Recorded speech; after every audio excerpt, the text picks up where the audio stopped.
Whoa. I'm running short of words right now, but I cannot afford this because I have to speak. Thank you so much for all the love, for all the warmth. Thank you for accepting me. Thank you very much.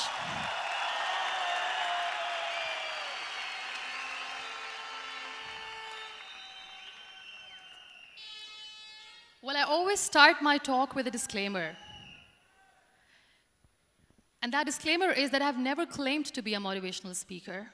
Yes, I do speak, but I feel more like a storyteller because wherever I go, I share a story with everyone. Well, it is a story of a woman whose perfectly imperfect life made her who and what she is today. It's the story of a woman who, in pursuit of her dreams and aspirations, made other people realize that if you think that your life is hard and you're giving up on that because you think your life is unfair, think again. Because when you think that way, you are being unfair to your own self. It's the story of a woman who made people realize that sometimes problems are not too big. We are too small because we cannot handle them.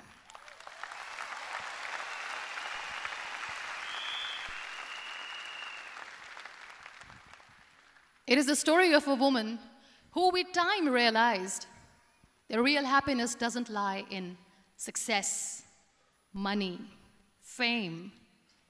It lies within. Real happiness lies in gratitude.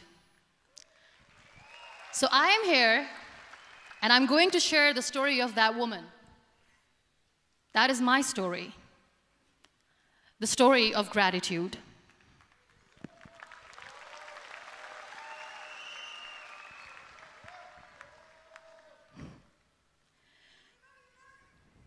I love you too. I love you all.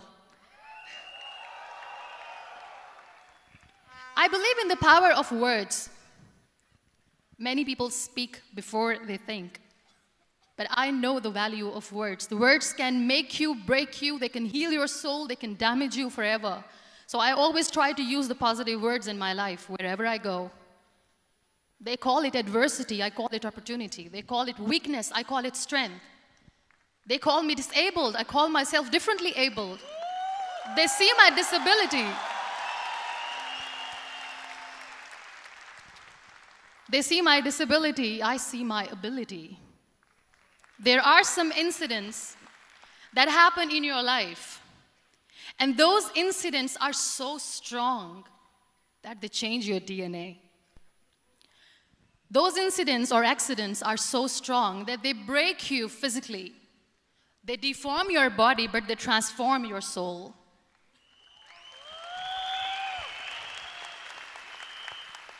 Those incidents break you, deform you, but they mold you into the best version of you. And the same thing happened to me. And I'm going to share what exactly happened to me. I was 18 years old when I got married. And this thing I'm sharing for the very first time on an international level. I was 18 years old when I got married. I belonged to a very conservative family, a Baloch family, where good daughters never say no to their parents. My father wanted me to get married. And all I said was, if that makes you happy, I'll say yes.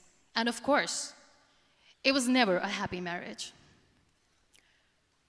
Just about after 2 years of getting married, about 9 years ago, I met a car accident. Somehow my husband fell asleep and the car fell in the ditch. He managed to jump out, saved himself. I'm happy for him. But I stayed inside the car and I sustained a lot of injuries. The list is a bit long. Don't get scared. I'm perfectly fine now. Radius ulna of my right arm were fractured. The wrist was fractured. Shoulder bone and collarbone were fractured. My whole rib cage got fractured. And because of the rib cage injury, lungs and liver were badly injured. I couldn't breathe. I lost urinary bowel control. That's why I have to wear the bag wherever I go. But that injury that changed me and my life completely as a person and my perception towards living my life was the spine injury. 3 vertebrae of my backbone were completely crushed, and I got paralyzed for the rest of my life. So this accident took place in a far-flung area in the outskirts of a very small province, Balochistan, where there was no first aid, no hospital, no ambulance. I was in the middle of nowhere in that toppled car. Many people came to rescue. They gave me CPR. They dragged me out of the car. And while they were dragging me out, I got the complete transection of my spinal cord. And now there was this debate going on. Should we keep it here? She's going to die. Where should we go? There is no ambulance. There was this 4-wheeler Jeep standing in the corner of the street. They said, put her in the back of the Jeep and take her to the hospital, which is 3 hours away from this place. And I still remember that bumpy ride. I was all broken.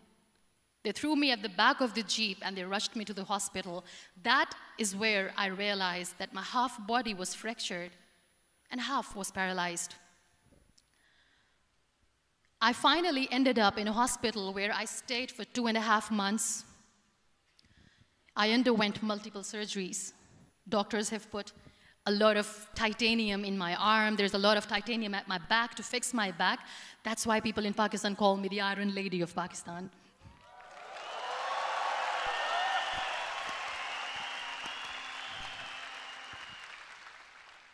Sometimes I wonder how easy it is for me to describe all this all over again. And somebody has rightly said that when you share your story and it doesn't make you cry, that means you have healed.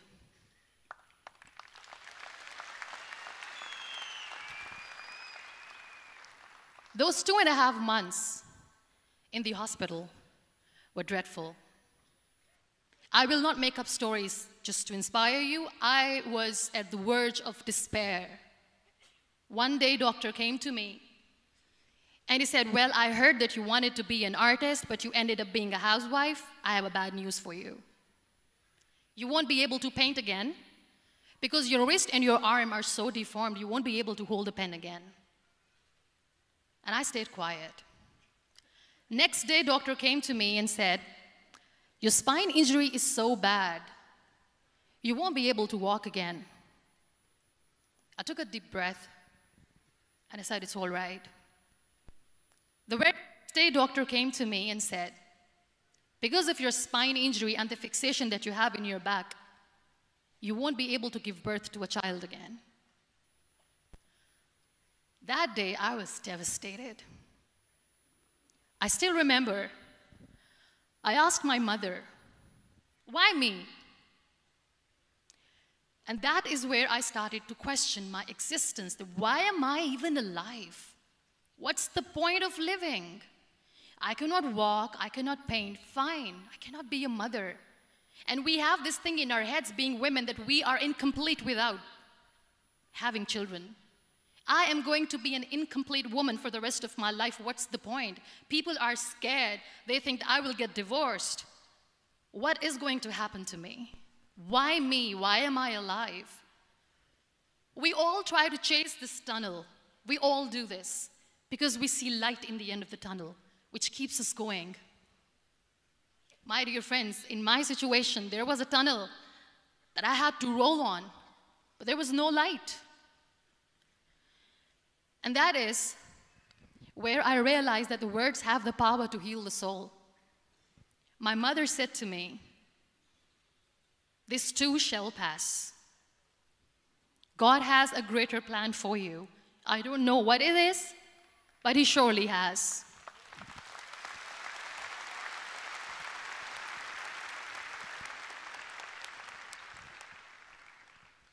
And in all that distress and grief, somehow or the other, those words were so magical that they kept me going. I was trying to put that smile on my face all the time, was hiding. It was so hard to hide the pain, which was there. But all I knew was that if I will give up, my mother and my brothers will give up too. I cannot see them crying with me. So what kept me going was, one day I asked my brothers, I know I have a deformed hand, but I'm tired of looking at these white walls in the hospital and wearing these white scrubs. I'm getting tired of this. I want to add more colors to my life. I want to do something. Bring me some colors. Bring me some small canvas. I want to paint. So the very first painting I made was on my deathbed, where I painted for the very first time. It was not just an art piece or just my passion. It was my therapy. What an amazing therapy it was. Without uttering a single word, I could paint my heart out. I could share my story. People used to come and say, what lovely painting, so much color. Nobody could see the grief in it. Only I could. So that's how I spent 2.5 months in my hospital, crying, never complaining or whining, but painting. And then I was discharged, and I went back home. And I went back home, and I realized that I have developed a lot of pressure ulcers on my back and on my hip bone. I was unable to sit. There were a lot of infections in my body, a lot of allergies. So doctors wanted me to lie down on the bed straight for not 6 months, for not 1 year, for 2 years.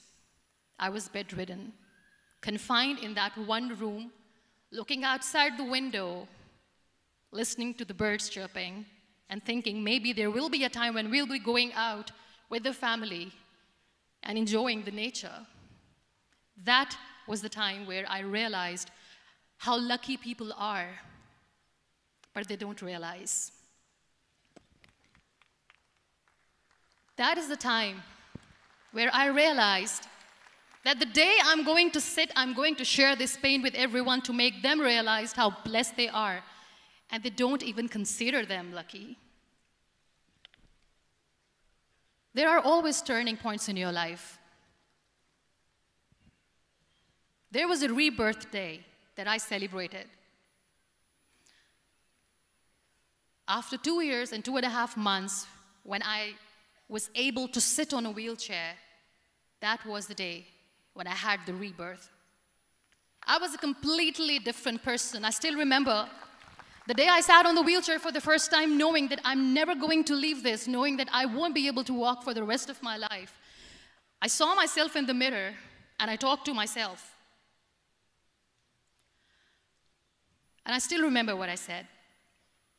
I cannot wait for a miracle to come and make me walk. I cannot sit in the corner of the room crying, cribbing, and begging for mercy because nobody has time. So I have to accept myself the way I am. The sooner, the better. So I applied the lip color for the first time.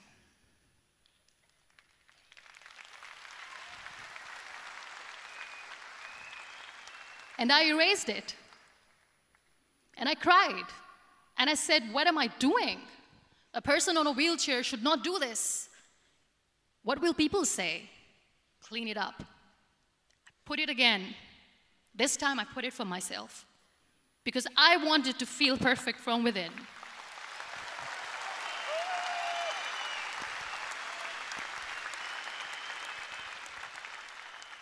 And that day I decided that I'm going to live life for myself.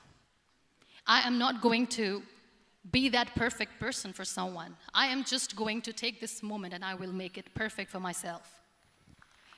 And you know how it all began? That day I decided that I'm going to fight my fears. We all have fears. Fear of unknown, fear of known, fear of losing people, fear of losing health, money. We want to excel in career, we want to become famous, we want to get money. We are scared all the time. So I wrote down one by one all those fears. And I decided that I'm going to overcome these fears one at a time. You know what was my biggest fear? Divorce. I couldn't stand this word. I was trying to cling on to this person who didn't want me anymore, but I said no. I have to make it work. But the day I decided that this is nothing but my fear, I liberated myself by setting him free. And I made myself emotionally so strong that the day I got the news that he's getting married, I sent him a text that I'm so happy for you and I wish you all the best. And he knows that I pray for him today.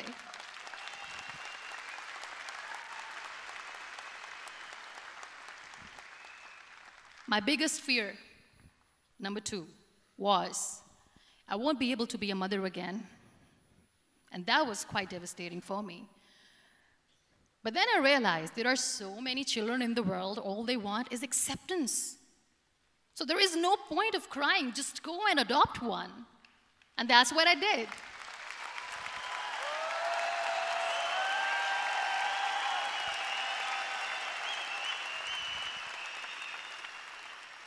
I gave my name in different organizations, different orphanages. I didn't mention that I'm on a wheelchair, dying to have a child.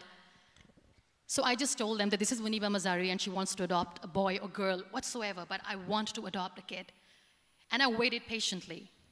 2 years later, I got this call from a very small city in Pakistan. I got a call and they said, "Are you MUNIBA MAZARI? There is a baby boy and would you like to adopt?" And when I say yes, I could literally feel the labor pain. I said, yes, yes, I am going to adopt him. I am coming to take him home.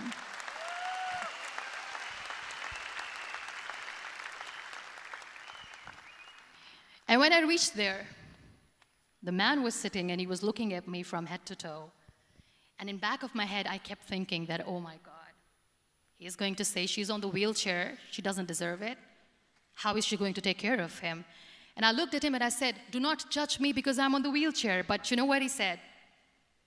He said, I know you will be the best mother of this child. You both are lucky to have each other.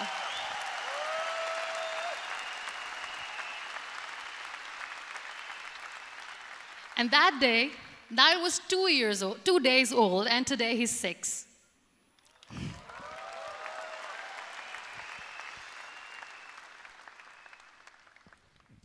You'll be surprised to know another bigger fear that I had in me. It was facing people. I used to hide myself from people. When I was on bed for 2 years, I used to keep the door closed. I used to pretend that I'm not going to meet anyone, tell them that I'm sleeping. You know why? Because I couldn't stand that sympathy that they had for me. They used to treat me like a patient. When I used to smile, they used to look at me and say that, "You're smiling, are you okay?" I was tired of this question being asked, "Are you sick?" Well, a lady yesterday at the airport asked me, "Are you sick?" And I said, well, besides the spinal cord injury, I'm fine, I guess.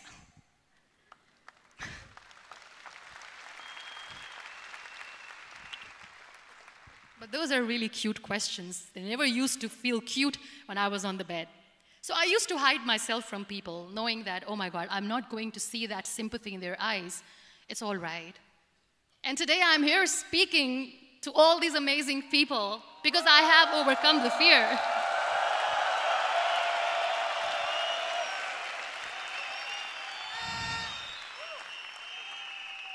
You know, when you end up being on the wheelchair, what's the most painful thing? That's another fear that people on the wheelchair or the people who are differently abled have in their hearts, but they never share. I'll share that with you. The lack of acceptance. People think that they will not be accepted by the people because we, in the world of perfect people, are imperfects. So I decided that instead of starting an NGO for disability awareness, which I know will not help anyone, I started to appear more in public. I started to paint. I always wanted to. I have done a lot of exhibitions. I'm Pakistan's first wheelchair-bound artist. I have done a lot of modeling campaigns, different campaigns for brands like Tony and Guy.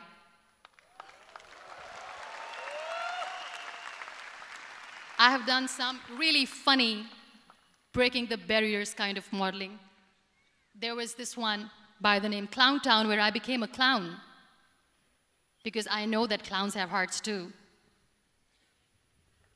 And then I also decided that if I really want to make the difference, I am not going to let people use me for their polio campaigns where they will make you a victim and an emblem of misery and mercy and will say that, you know what, give polio drops to your children or they'll become like this girl. I decided that I'm going to join the national TV of Pakistan as an anchor person. And I've been doing a lot of shows for the last 3 years.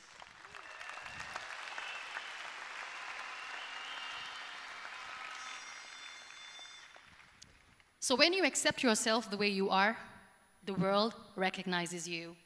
It all starts from within. Thank you.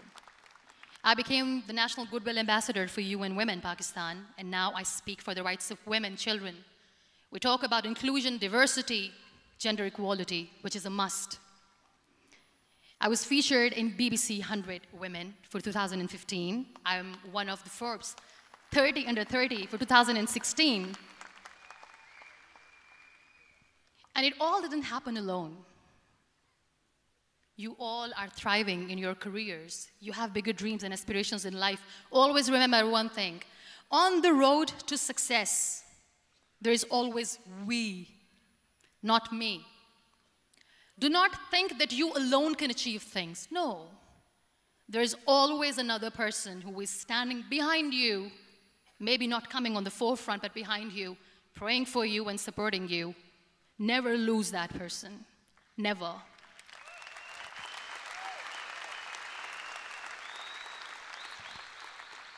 No matter how much I say that I couldn't find a hero, so I became one, I still want to recognize those 3 people in my life who literally changed my life completely, and I get inspiration from them every single day. Waleed Khan. Many people know about the terrorist attacks in Pakistan. We have lost many people. And I'm sharing this with a very heavy heart because we actually have lost a lot of people in this huge turmoil of terrorism. These people are barbarians. They do not see people. They're even worse than animals. They have killed people in mosques. They have killed people in churches, temples, even in schools. There was this terrorist attack in Army Public School, Peshawar, where these terrorists entered in an examination hall and they killed our children. And in that attack, that day, this beautiful boy, Waleed Khan, who was my hero, my real life hero, was the proctor who was taking care of the students, was keeping an eye on the students. Those barbarians shot him 3 times in the face, 5 times on his body, and he fell down. I was asked to give a talk in the school after a week of that terrorist attack. With a very heavy heart, I went there and I spoke. We sang a few national songs. I thought that maybe I've done my part, but deep inside, it was killing me. I could see children injured. I could see children sitting on the wheelchairs, looking at me, wondering, what next? What was our fault? Just because we were here to give examination, we have been shot. So many people, so many children lost their friends. Their classrooms were empty. The next day they went to the classroom. So this kid, Waleed Khan, I was asked that he is in a hospital right now, and you have to go and see him and motivate him and tell him that it's going to be okay. And when I saw Waleed Khan coming on the wheelchair for the first time in front of me, face was all deformed. His leg was fractured, his arm was fractured. He couldn't talk, he lost his teeth. He cannot sneeze, he cannot smell. He cannot eat. And I kept thinking, what should I say? That everything is going to be all right? No, nothing is all right. And while I was juggling with the words, what to say, what not to say, this beautiful child, Waleed Khan, came to me and he said, "Are you MUNIBA MAZARI?" I said, "Yes." He said, "Baji, let's take a selfie."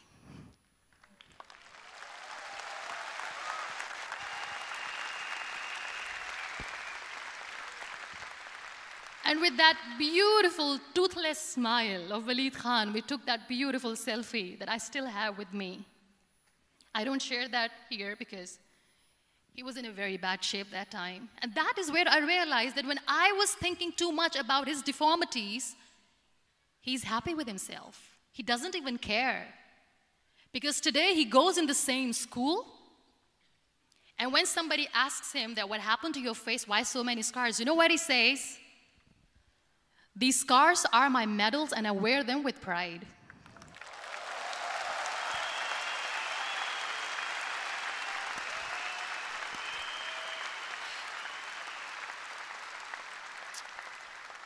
And how beautifully he says the terrorists wanted me not to study. I am going to study. I will become a doctor one day.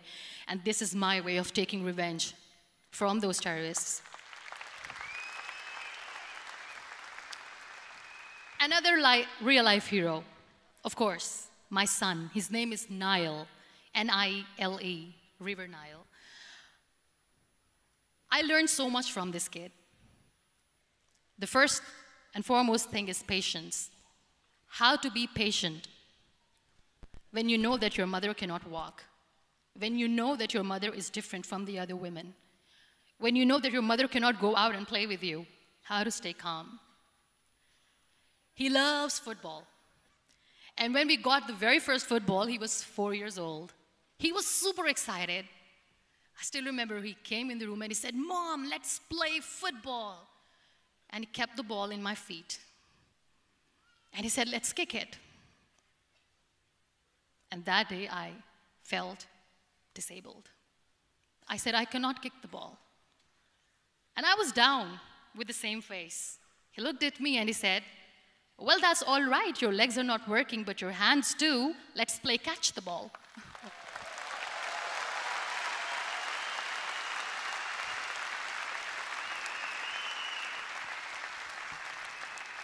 You know what, that day he made me realize that when you think your glass is half empty, come on, your glass is half full. It's all in here and here. Last but not least, the woman who made me realize that heroes have no gender. The woman who believed in me even when I was completely at the verge of despair, where everybody left, she was there. And every time I looked at her, without saying anything, she used to look at me and said, "This too shall pass. God has a bigger plan. And one day you will say that, oh my God, that is why God has chosen me." She never cried in front of me. She has always said that there will be haters, there will be naysayers, there will be disbelievers, and then there will be you proving them wrong. My mother.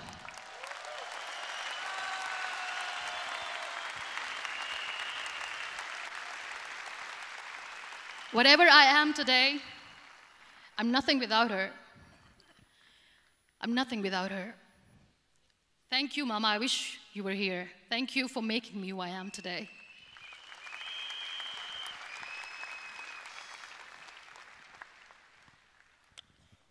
You know what? We human beings have a problem. Out of many problems, there is one more, and this is a self-created one. We always expect ease from life. We have this amazing fantasy about life. This is how things should work. This is my plan. It should go as per my plan. If that doesn't happen, we give up. So my dear friends, let me tell you one thing. I never wanted to be on the wheelchair.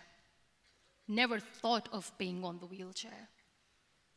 I was always aspiring to do bigger things, but had no idea that for that I have to pay the price to be where I am today.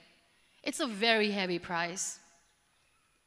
This life is a test and a trial, and tests are trials are never supposed to be easy. So when you're expecting ease from life, and life gives you lemons, then you make the lemonade, and then do not blame life for that, because you were expecting ease from a trial.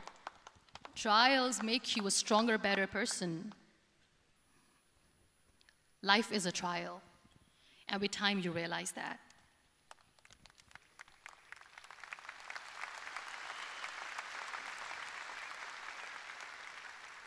It is okay to be scared. It is okay to cry. Everything is okay, but giving up should not be an option. They always say that failure is not an option. Failure should be an option, because when you fail, you get up, and then you fail, and then you get up, and that keeps you going. That's how humans are strong.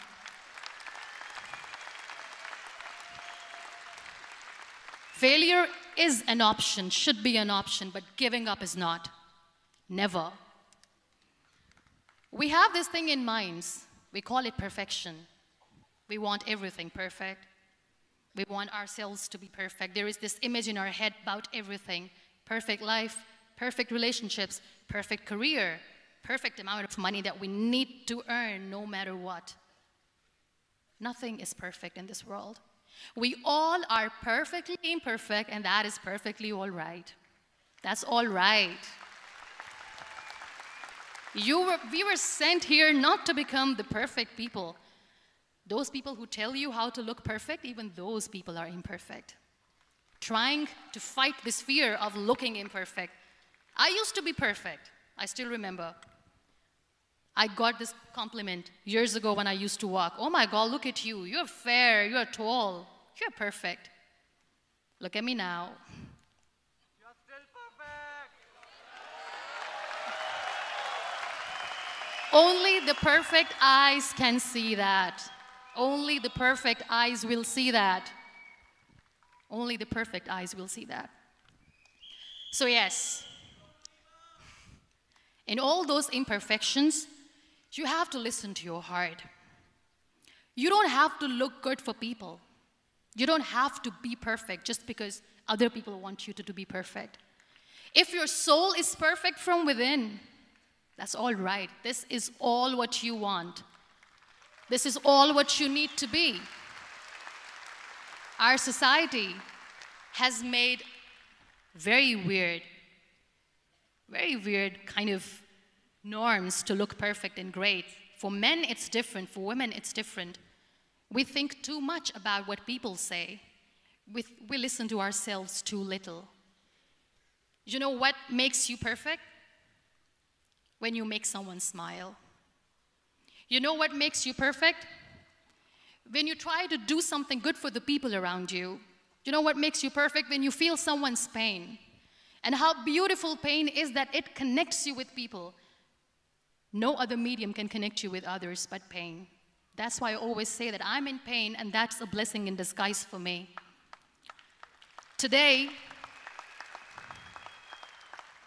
just because I'm in pain and I'm on the wheelchair, I work for children. Being the head of CSR for a company, we conduct medical camps in far-flung areas of Pakistan where so many kids die because they don't have medical facilities. And I personally believe just because they cannot afford to live doesn't mean we'll let them die.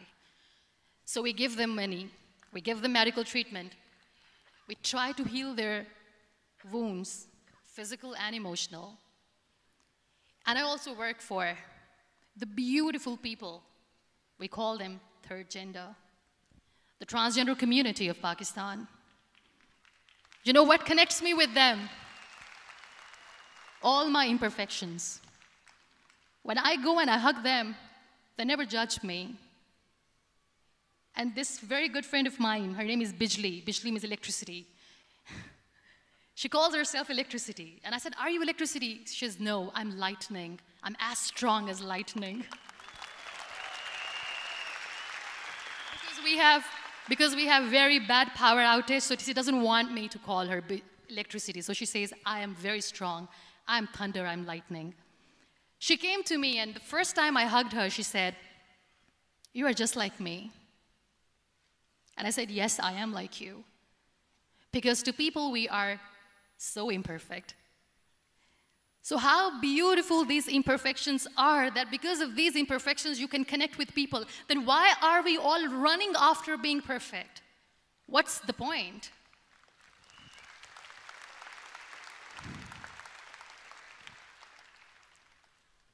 Every time I go in public, I always smile. There's always a big toothy smile on my face, and people ask me, don't you get tired of smiling all the time? What's the secret? I always say one thing, that I have stopped worrying about the things that I have lost, the people that I have lost. Things and people who were meant to be with me are with me. And sometimes, somebody's absence makes you a better person. Cherish their absence. It's always a blessing in disguise. I always say that people are so lucky they don't even realize. You must be thinking, okay, you're lucky in what sense? Well, the breath that you just took was a blessing. Embrace it.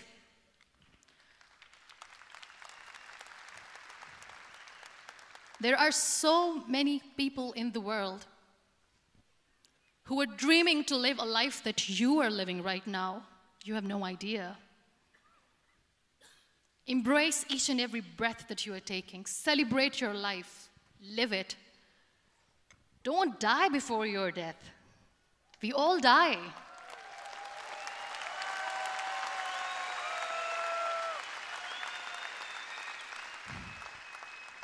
We live this one routine of a day for 75 years and we call it life.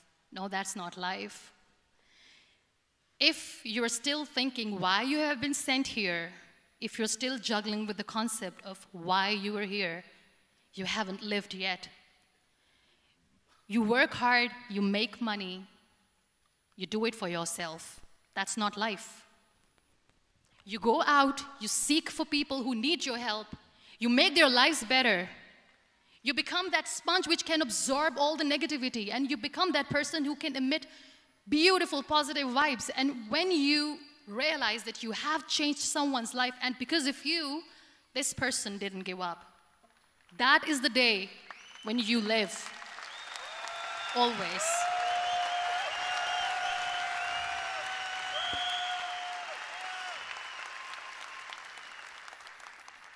We were talking about gratitude, why I smile all the time.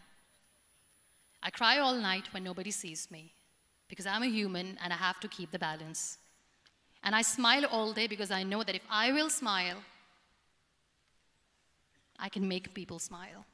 That keeps me going.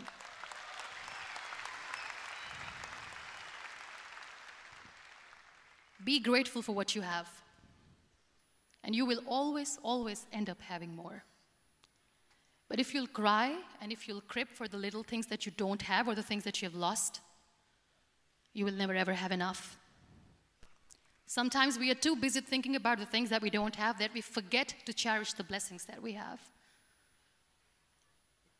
I'm not saying that I'm not healthy and that makes me unlucky, but yes, it is hard. It is hard when I say that I cannot walk. It is hard to say when I wear this bag. It hurts. But I have to keep going, because never giving up is the way to live, always.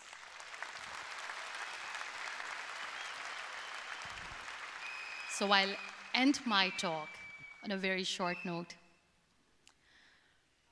Live your life fully. Accept yourself the way you are. Be kind to yourself.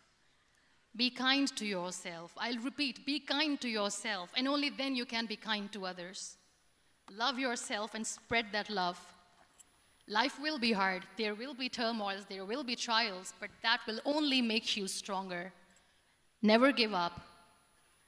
The real happiness doesn't lie in money or success or fame. I have this all, I never wanted this. Real happiness lies in gratitude. So be grateful, be alive, and live every moment. Thank you so much, everyone. Thank you.